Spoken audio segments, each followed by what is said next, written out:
بسم اللہ الرحمن الرحیم۔ السلام علیکم ورحمۃ اللہ وبرکاتہ۔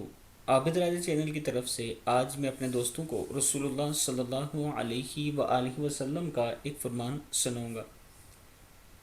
ام المومنین حضرت عائشہ صدیقہ رضی اللہ تعالی عنہا فرماتی ہیں کہ حضرت اسماء بنت امیسہ رضی اللہ تعالی عنہا کو شجرہ میں نفاس آنے لگا تو رسول اللہ صلی اللہ علیہ وآلہ وسلم نے سیدہ ابو بکر صدیق رضی اللہ تعالیٰ عنہ سے ارشاد فرمایا، انہیں کہو غسل کر لیں اور احرام باندھ لیں۔ ابن ماجہ کی حدیث ہے۔ پھر سن لیں،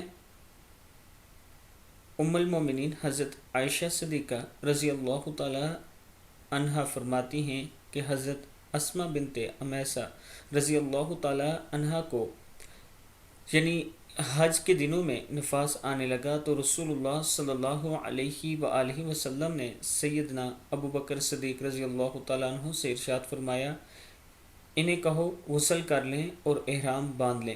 ابن ماجہ کی حدیث ہے۔ آپ دوستوں نے اسے آگے ضرور شیئر کرنا ہے۔ السلام علیکم ورحمۃ اللہ وبرکاتہ۔